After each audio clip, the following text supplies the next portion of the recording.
वंदे मातरम भैया बहनों, अपने टॉपिक चल रहा है लेसन नंबर 3 परमाणु और अणु। इसमें अपना टॉपिक है आज का परमाणु द्रव्यमान। क्या टॉपिक है अपना? परमाणु द्रव्यमान। परमाणु द्रव्यमान, ठीक है, परमाणु द्रव्यमान ये है टॉपिक है।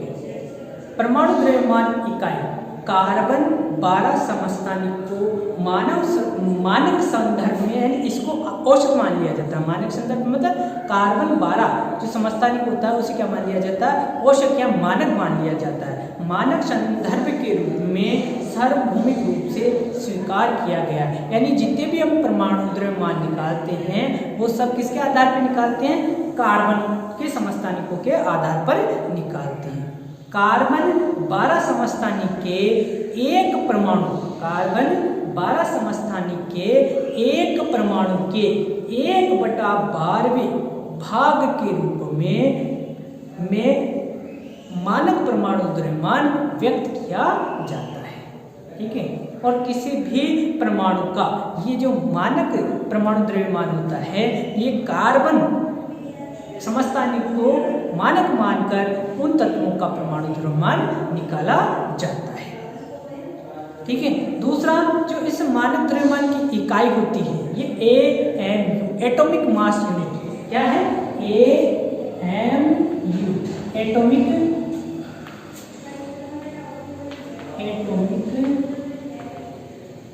मास यूनिट, यानी परमाणु द्रव्यमान इकाई ये माना जाता है, ठीक है। और जो IUPAC पद्धति, IUPAC इस पद्धति में इसे यूनिफाइड जो मात्रक होता है उस U होता है, यानी पीछे हम मात्रक लगाते हैं जैसे लंबाई का मात्रक मीटर, वैसे इस द्रव्यमान का यूनिफाइड क्या होता है? U मात्रक होता है, तो ये लगाया जाता है। कुछ तत्वों के द्रव्यमान निम्नलिखित है, देखिए।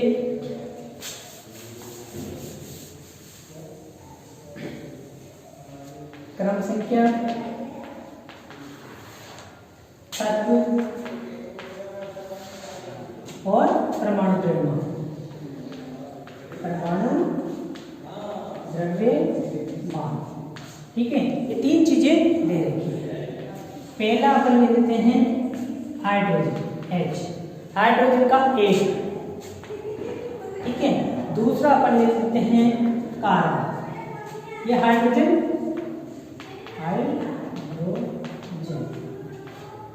ये दूसरा है कार्बन, कार्बन का 12, कार्बन के 12। अधिकांश परमाणु में या तत्वों में जो उनके परमाणु क्रमांक होते हैं उनका दुगना ही क्या कहलाता है? परमाणु द्रव्यमान कहलाता है। जैसे ऑक्सीजन का 8 हो गया तो इसका दुगना हो जाएगा 16, ठीक है। नाइट्रोजन का 7 है तो इसका दुगना कितना हो जाएगा? 14। कुछ एक तत्व जो अपवाद है जिनको छोड़कर परमाणु द्रव्यमान सब में दुगना होता है 20 तक तत्वों के लिए, ठीक है। हाइड्रोजन के तीसरा नंबर आता है अपने नाइट्रोजन।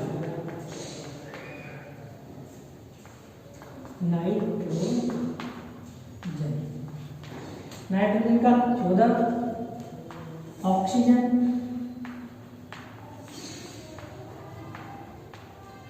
का 16,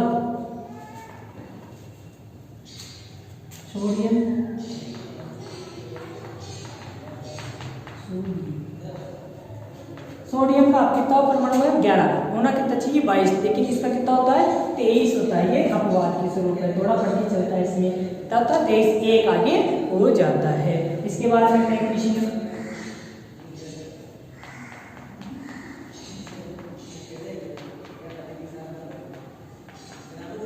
मैग्नीशियम, मैग्नीशियम का कितना था? 12 भाग ना 24 हो जाएगा, ठीक है।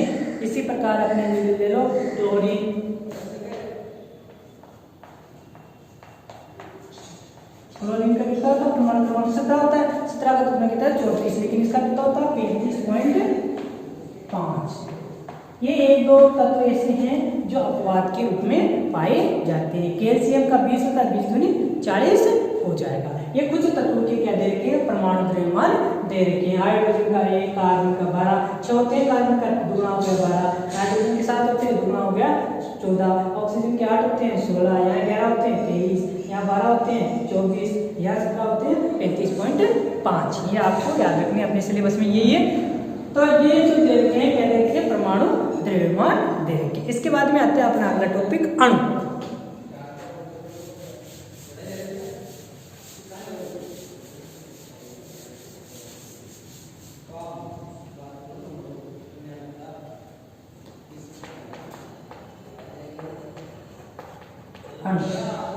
दो या दो से अधिक परमाणुओं या तत्वों का समूह क्या कहलाता है, अणु कहलाता है। दो तत्व हों, जैसे ऑक्सीजन प्लस ऑक्सीजन क्या हो गया, O2 हो गया। ये ऑक्सीजन, ये फिर ऑक्सीजन, ये एक परमाणु, ऑक्सीजन का एक परमाणु, ये दूसरा परमाणु, ये दोनों मिलकर क्या है O2। तो ये क्या कहलाएगा, अणु कहलाएगा। क्या कहलाएगा, ये अणु। ठीक है, एक परमाणु की प्रमाणिक और बहुप्रमाणिक, त्रिप्रमाणिक और बहुप्रमाणिक ये अपने क्या पाए जाते हैं, अणु पाए जाते हैं। इसी प्रकार अणु में और भी ले सकते हैं आप, जैसे NaCl एक यौगिक के रूप में पाए जाते हैं। दो तत्वों से बना Na और Cl, ये भी एक प्रकार का अणु हो गया। तत्वों के अणु है, किसके हैं, तत्वों के अणु। जैसे आर्गन क्या होता है, एक परमाणु होता है। हीलियम एक परमाणु होता है। हाइड्रोजन, अब हाइड्रोजन किसके रूप में पाया जाता है, H2 के रूप में, यानी H1 और H1 दो बार कार्य हो गए, यानी H2 हो गया, H2 हो गया, इसका मतलब हाइड्रोजन जो क्या अणु हो गया। ठीक है, इसके बाद में आप मोलिकुलर नाइट्रोजन N2 के रूप में पाया जाता है। फास्फोरस P4 के रूप में पाया जाता है। तो P4 4 आ गया, 4 का मतलब चतुष्प्रमाणिक हो गया। ठीक है, तो परमाणुता एक शब्द आता है, परमाणुता किसे कहते हैं, क्या था, परमाणुता किसे कहते हैं, किसी तत्व के अणु में परमाणुओं की संख्या क्या कहलाती है, उसकी परमाणुता कहलाती है। जैसे ये हाइड्रोजन H2 की परमाणुता कितनी हो जाएगी,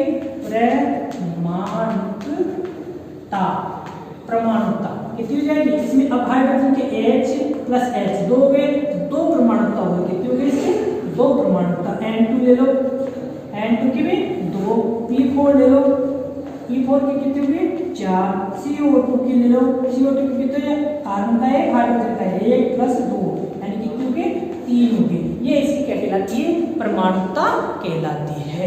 ठीक है, इसकी 4 हो गई, ये द्विप्रमाणिक है, ये द्विप्रमाणिक है, ये चतुष्प्रमाणिक है, ये त्रिप्रमाणिक, 3 परमाणुओं से मिलकर बना हुआ है।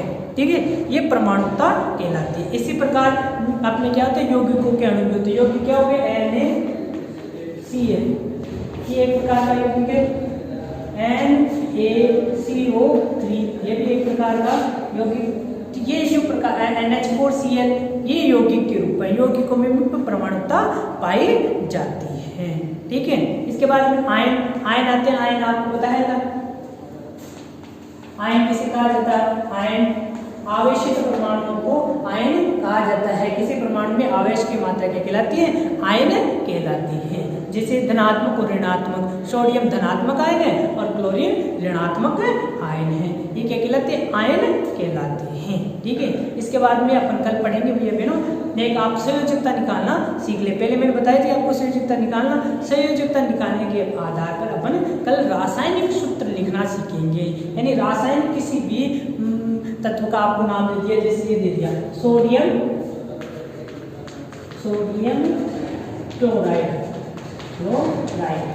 ठीक है, इस सोडियम क्लोराइड का आपको रासायनिक सूत्र लिखना कल बताएंगे। ठीक है, इसके लिए आप संयोजकता निकालना सीख ले। तो संयोजकता मैं बता देता हूँ कैसे निकालते हैं एक बार, और आप भी उसको निकालें।